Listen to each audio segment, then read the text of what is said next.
Honourable Speaker, I've had the privilege of meeting with countless members of my electorate who are appalled at this government's plan to open 40,000 hectares of native forest to logging. People who have never been involved in an environmental campaign in their life are attending public meetings and forest open days and signing petitions to ensure these forests are protected from destructive forestry practices. Protecting forests is, of course, extremely important to protect biodiversity, maintain ecological function and sequester carbon. But protecting forests is also critically important to human health and well-being. And what this government has never been able to understand is that forests have far more value to the community intact and standing than they could ever have as wood chips. And I know this from personal experience with some of the children who I've cared for who've asked to go out for a walk in Notley Fern Gorge because they needed it to be able to calm down. That's the power of forests. As well as improving our overall well-being, students have shown that forest therapy can positively influence health indicators for people with anxiety,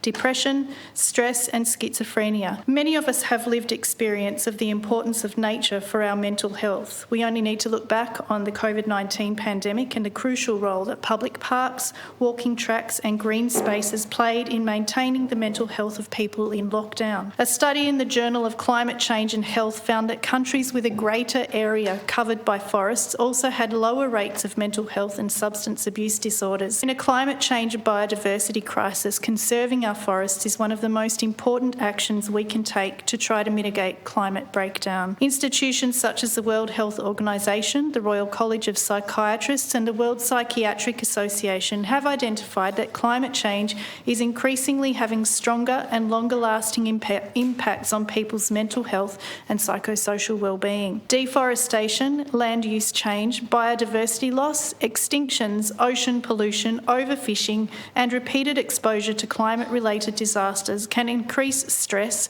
worsen existing mental health conditions such as anxiety, depression, substance abuse and suicidal behaviour, strain social relationships and cause people to feel helplessness, fear and grief. There is a way to combat climate change anxiety.